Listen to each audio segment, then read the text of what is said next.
When I first proposed to Emily, I thought I had met the love of my life. She was kind, caring, and full of laughter.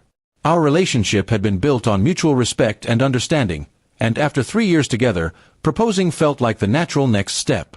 Both of us came from different backgrounds. I was from a middle-class family, while Emily's parents were a bit more traditional and proud of their status. Still, I thought love would bridge any differences. The first time I went to visit her parents after the engagement, things seemed normal. Her mother, Mrs. Hughes, was polite but distant, while her father was quiet and observant. We talked about wedding plans, our jobs, and our future home. Nothing seemed out of place. But behind that calm surface, I sensed some tension I couldn't quite understand. Emily brushed it off, saying her mom was protective. A few weeks later, I received an envelope in the mail. It had no return address, but when I opened it, my heart nearly stopped. Inside was a typed bill, totaling $10,000. The note at the bottom read, "For raising Emily, food, education, and years of care." It was signed, Mrs. Hughes. I stared at it in disbelief, thinking it must be a joke. Who sends an invoice for raising their own child? That evening, I called Emily, my voice shaking. "Your mom sent me a bill," I said. $10,000. For raising you." There was silence on the line for several seconds before she said, "You're kidding." When I assured her I wasn't, she sighed deeply. "I'm so sorry. I'll handle it." The next day, Emily visited her parents' house and confronted her mother. According to Emily, the conversation got heated quickly. Her mom claimed it was symbolic, a way to test if I was truly committed. Emily told her that love wasn't about paying for someone's upbringing. But Mrs. Hughes insisted that a man who valued her daughter should be willing to give back to the family that made her. When Emily told me all this, I was stunned. I had always treated her family with respect, never expecting such a demand. I told Emily I wouldn't pay a cent, not out of pride, but principle. "Love isn't a transaction," I said.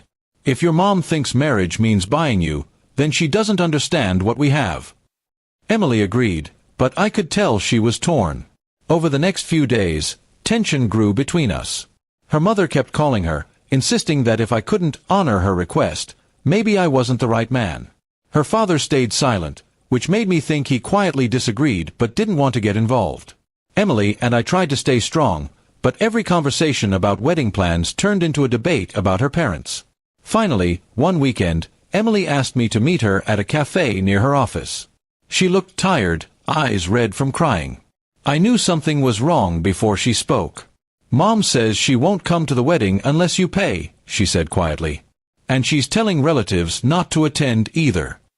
I couldn't believe how far her mother was willing to go. I reached across the table and held her hand. "Emily, I love you," I said. "But if your mom can't accept us without a price tag, we need to decide what kind of marriage we're building.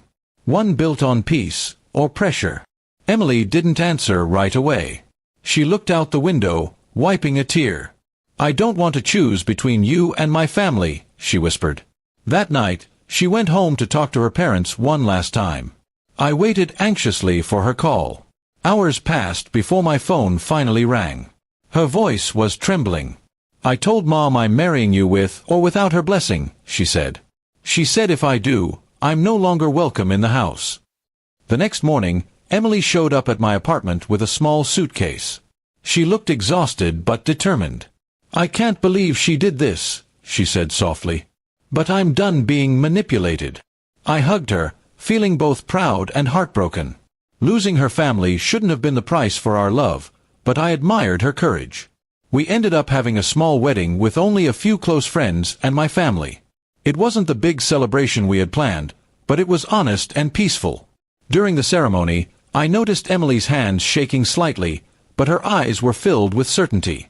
We exchanged vows that came straight from our hearts, without conditions or demands.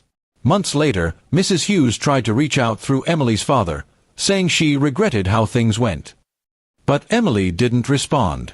"It's not about the money anymore," she told me. "It's about respect." Her mom had turned a moment of joy into a painful test, and while forgiveness might come someday, trust would take longer. Today, Emily and I live in a small house we bought together. We still talk sometimes about how strange that bill incident was, almost like a bad dream. But it taught us something important, that love can't be measured in dollars or favors. True love means choosing each other, even when others try to put a price on happiness. And whenever I look at Emily, I'm reminded that no matter how many challenges we faced, we built something money could never buy. A marriage based on loyalty, trust, and the kind of love that stands firm even when others try to put a price tag on it.